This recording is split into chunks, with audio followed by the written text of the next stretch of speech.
নমস্কার, আমি চন্দ্রা। আমার এই চ্যানেলটির নাম গল্প পাঠে মো। আজকে পাঠ করছি শ্রী আশুতোষ মুখোপাধ্যায়ের কাল তুমি আলেয়া। গল্প পাঠ যদি আপনাদের ভালো লেগে থাকে তাহলে চ্যানেলটিকে অবশ্যই লাইক, শেয়ার ও সাবস্ক্রাইব করে পাশে থাকবেন এবং আপনাদের মূল্যবান মতামত কমেন্টের মাধ্যমে জানাবেন। শুরু করছি। ওষুধের দোকানে ম্যানেজারের অভ্যর্থনা কীরকম হতে পারে ধীরাপদ সেটা আঁচ করেই এসেছিল। পরপর দুদিনের সঞ্চিত রাগ তার ভেতরে ভেতরে ধৈর্যচ্যুত বলেই বাইরে কিছুটা শান্ত দেখালো তাকে। স্কুল পালানো ছেলেকে আওতার মধ্যে পেয়ে কড়া মাস্টার খানিকক্ষণ নির্বিকার থেকে যেভাবে ছাত্রের সংখ্যাটুকু উপভোগ করেন অনেকটা তেমনি নির্বিকার, কিন্তু অপরাধী ছাত্রের ভাবভঙ্গিতে উল্টে ঔদ্ধত্যের আভাস পেলে কতক্ষণ আর ধৈর্য থাকে। দুদিন বাদে এসেও বাবু একবার মুখ কাচুমাচু করে সামনে এসে দাঁড়ালো না। প্রথম দিন না বলে কয়ে ডিউটি কখন না জেনে চলে যাওয়াটাই বেশ অপরাধ। গতকাল দুপুরের দিকে একবার ঢুঁ দিয়ে চলে গেছে। তারপর আজকের এই বেলা 5টায় হাজিরা। এখানে একসঙ্গে এতগুলো অপরাধের বিচার এর আগে আর তাকে কখনো করতে হয়নি বোধহয়। তার উপর কাউকে একটিও কথা না বলে চুপচাপ ওই বেঞ্চিতে বসে থাকা। শুধু ম্যানেজারই ক্রুদ্ধ নন, ধীরাপদর মনে হলো তার আচরণে কর্মচারীরাও বিস্মিত। রমেন হালদারের সশঙ্ক দৃষ্টি নিক্ষেপে তার প্রতি নির্বুদ্ধিতার অভিযোগ। কাছে এসে উপদেশ দেওয়া সম্ভব নয় বলে তার চাপা অস্বস্তি। খদ্দের বেশি ছিল না, আর একটু হালকা হতেই স্থূলবপু ম্যানেজার কাছে এসে দাঁড়ালেন। এই যে বাবু, আপনি এসে গেছেন দেখছি, কাজ করবেন তো তাহলে? এর পরেও উঠে না দাঁড়ানোটা ধীরাপদর ইচ্ছাকৃত নয়। মজার আভাস পেলে মজা দেখাটা বহুকালের অভ্যাস। ঘুরে বসে নিরীহ চোখ দুটো তার ব্যঙ্গ তপ্ত ভারী মুখখানির উপরে স্থাপন করল শুধু। ম্যানেজার ফেটে পড়লেন। কাঁচা পাকা ঝাঁকড়া চুল মাথাটা শূন্যের উপরে সামনে পেছনে ডাইনে বাঁয়ে তাল ঠুকতে লাগলো। গোল চোখ দুটো ড্যাব ড্যাব করে উঠল। এটা কোনো মাতুল সম্পর্কিত বিশ্রামের জায়গা নয়। বেঞ্চিতে বসে দেখার জন্য থিয়েটার স্টেজও আছে। এখানে নিয়মকানুন বলে কিছু কথা আছে, এখানে ঘড়ি বলে একটা জিনিস আছে, এখানে ডিউটি বলে একটা ঝামেলা আছে। ওর মতো লোক দিয়ে এখানে কাজ চলবে না, সেটা আজ তিনি স্পষ্ট জানিয়ে দেবেন। বেঞ্চিতে বসে হাওয়া খেতে হলে গড়ের মাঠের থেকে ভালো জায়গা, ইত্যাদি ইত্যাদি। আরও চলতো হয়তো কিছুক্ষণ, কিন্তু ধীরাপদ এক কাণ্ড করে বসল। এখানে ওর জোর সম্পর্কে অমিতাভ ঘোষের গতকালের আশ্বাস বা চারুদির কথার প্রতিক্রিয়া কিনা নিজেও জানে না। প্রথম পশলার পর দম নেবার জন্য ম্যানেজার একটু থামতেই হাত দিয়ে বেঞ্চির খালি জায়গাটা দেখিয়ে নিরুদ্বেগ আপ্যায়ন জানালো, বসুন। ম্যানেজারের গোল চোখ দুটো মুখের উপর থমকালো। সেই চোখে কালোর থেকে সাদার অংশ বেশি। ওদিকে কর্মচারীদেরও এক একটা চকিত চাউনি। সত্যি ভদ্রলোক বসবেন আশা করে বসতে বলেনি ধীরাপদ। যে জন্যে বলেছে তা সফল। বেশ ঠান্ডা অথচ স্পষ্ট করেই ধীরাপদ বলল, আমার কাজের জন্য আপনি ব্যস্ত হবেন না। আমি এখানে বসে নাটক দেখব কি হাওয়া খাবো কি আর কিছু করব, তার দায়ও বোধহয় আপনার ঘাড়ে পড়বে না। বলার ধরনে উষ্মানা, বিদ্রুপ না, বরং হালকা প্রীতির সুরই ছিল। তবু নির্বাক প্রতিক্রিয়াটুকু উপভোগ্য। ম্যানেজারের দুই চোখের সাদা অংশ আরও একটু বিস্ফারিত। কার উপর ঝাঁপিয়ে পড়েছিলেন সেই বিভ্রম আর সেই বিশ্লেষণ। হুঁশ ফিরতে তড়িৎ প্রস্থান, একেবারে ডিসপেন্সিং রুমের ওধারে। ব্যাপারটা ঠিকমতো ভেবে দেখার জন্য আড়াল দরকার বোধহয়। খানিক বাদে কাজে বেরিয়ে এলেন যখন, তখন গোটা মুখে আহত গাম্ভীর্য। কর্মনিয়ন্ত্রণের স্বর ও সুর থমথমে মৃদু। কাজ চলছে, লোক আসছে যাচ্ছে, তা সত্ত্বেও পরিবেশ আর জমজমাট নয় তেমন। কর্মব্যস্ততার মধ্যেও একটা নীরবতা থিতিয়ে আছে। ভদ্রলোককে আদৌ অপদস্থ করার ইচ্ছা ছিল না। লোকটি কাজ জানেন, নিজের কাজ ছাড়া অন্য সকলের কাজ আদায় করাও কাজ তার। দরদ দিয়ে দায়িত্ব পালন করেন বলেই মেজাজ বিগড়েছিল। অবশ্য মেজাজ এমনিতেই একটু চড়া, কিন্তু তার দিক থেকে বিচার করতে গেলে ধীরাপদর অপরাধ স্বেচ্ছাচারিতার পর্যায়েই পড়ে বৈকি। অথচ ওটুকু না বলে উপায়ও ছিল না, আত্মরক্ষার তাগিদে বলা। ম্যানেজার আপাতত এখানকার কর্ত্রীর আগমনের প্রতীক্ষায় আছেন বোধহয়। সে আসার আগে ধীরাপদ আজকের মতো চাকরি পর্ব শেষ করে সরে পড়বে কিনা ভাবছে।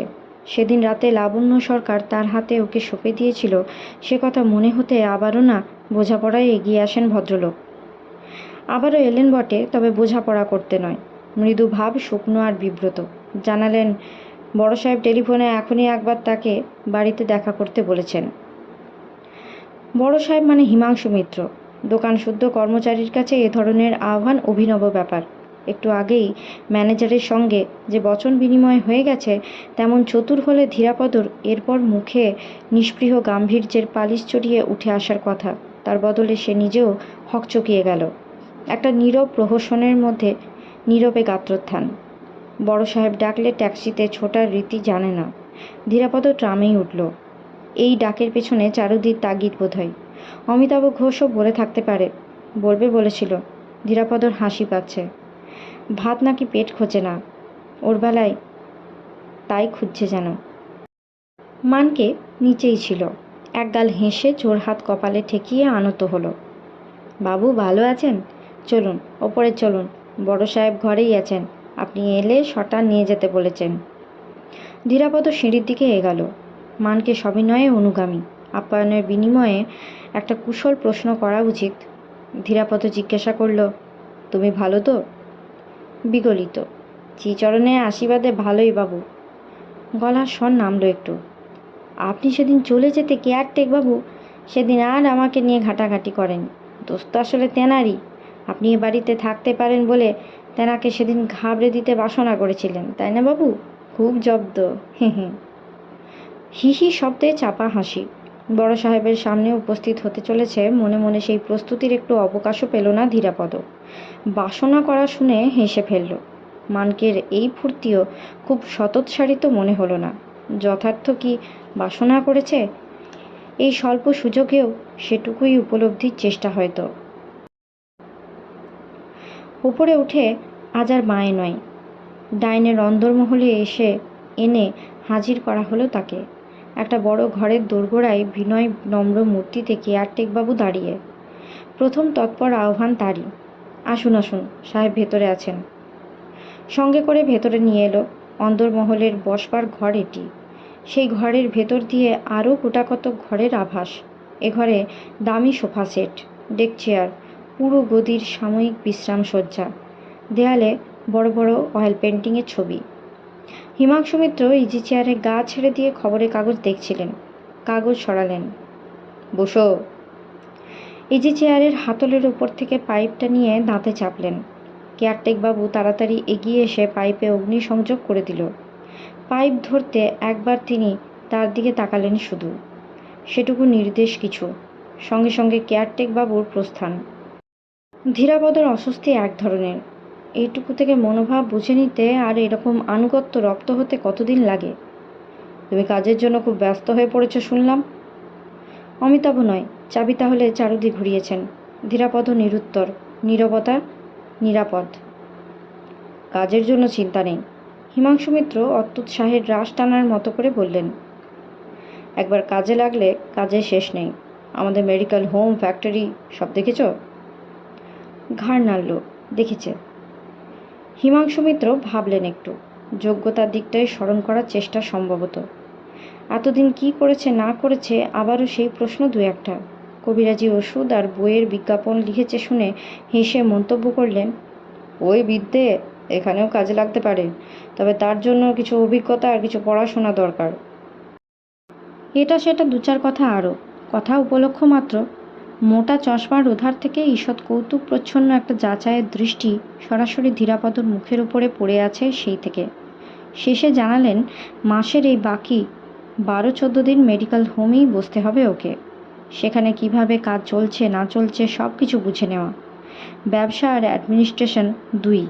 এই ব্যাপারে মেডিকেল অ্যাডভাইজার লাবণ্য সরকারের সঙ্গে আলোচনার নির্দেশ দিলেন। ওদিকটা মোটামুটি জানা হয়ে গেলে আগামী মাসের গোড়া থেকে তাকে ফ্যাক্টরিতে আনা হবে বলে আশ্বাস দিলেন। আসল কাজ সেখানেই। তবু ব্যবসায়ের গোটা পরিস্থিতি চোখের ওপরে থাকা দরকার। লেবার নিয়ে মাথা ঘামিয়েছ কখনো? পার্টি টাটি করেছো? যেন প্রশ্ন নয় কিছু। হঠাৎ মনে এলো। ধীরাপদ মাথা নাড়ল। করেনি। তাহলে কি আর করলে? কাজ না থাকলে ওটাই তো কাজ। পাইপ চাপা মুখে হাসির আভাস। সব ফ্যাক্টরিতেই কিছু না কিছু লেবার প্রবলেম লেগে থাকে। প্রেসের সঙ্গে যোগাযোগ আছে? কতবার ঘাড় নাড়বে ধীরাপদ। প্রেসের কথায় প্রথমে গুণুদার মুখখানা মনে এলো। নতুন পুরনো বইয়ের দোকানে দিয়ে বাবুর প্রয়োজনে গুণুদাই যথেষ্ট মুরব্বী, কিন্তু এখানে তার উল্লেখও একেবারে নির্বোধের মতো হবে। জবাব দিল, যোগাযোগ করে নিতে পারি। কী করে? সঙ্গে সঙ্গে প্রশ্ন। কোম্পানির নামের জোরে আর বিজ্ঞাপনের জোরে। ক্ষণিকে দ্বিধা। তাছাড়া গোড়ার দিকে অমিতবাবু যদি একটু সাহায্য করেন, তিনি প্রেস রিলেশন মেনটেন করতেন শুনেছি। ধীরাপদর মনে হলো জবাবের প্রথম অংশটুকু জুৎসই হয়েছিল, শেষের কথায় দৃষ্টি স্পষ্ট পরিবর্তন। তার সঙ্গে তোমার আলাপ হয়েছে? কাল ফ্যাক্টরিতে আলাপ হয়েছিল। সে প্রেস রিলেশন মেনটেন করতো, কে বলো তোমাকে? এবারে কোণঠাসা। ধীরাপদ মনে মনে নিজেকে রজক পালিত জীব বলে গালাগাল করে নিল প্রথমে। জবাব দিল, চারুদি গল্প করেছিলেন। চারুদি কী গল্প করেছিলেন সেটা যেন ওর মুখে লেখা, আর হিমাংশু মিত্র নীরবে কয়েক মুহূর্ত তাই পাঠ করলেন। ধীরাপদর ফাঁড়া কাটলো কি আর একটা ফাঁড়া তৈরি হয়ে থাকলো বোঝা গেল না। পাইপটা হাতে নিয়ে হাসলেন তিনি। লঘু কৌতুকে জিজ্ঞাসা করলেন, তাহলে তার সাহায্য পাবে আশা করছো? অর্থাৎ ভাগ্নে যদি সত্যি সাহায্য করে ওকে, সেটা যথার্থ হাত জোশ বলতে হবে। ধীরাপদর মুখে সেলাই একেবারে। তিনি উঠে দাঁড়ালেন। সাক্ষাৎ পর্ব শেষ। হাতের পাইপ দাঁতে গেল আবার। আচ্ছা, এসব পরে ভাবা যাবে। এ মাসটা মেডিকেল হোম অ্যাটেন্ড করো। কোনো অসুবিধা হলে বা কিছু বলার থাকলে আমাকে জানিও। কাম স্ট্রেট। Good bye. লঘু পদক্ষেপে সামনের ঘরের ভিতর দিয়ে অন্য ঘরে ঢুকে গেলেন। সেদিকে চেয়ে ধীরাপদ বোকার মতো দাঁড়িয়ে রইল খানিক।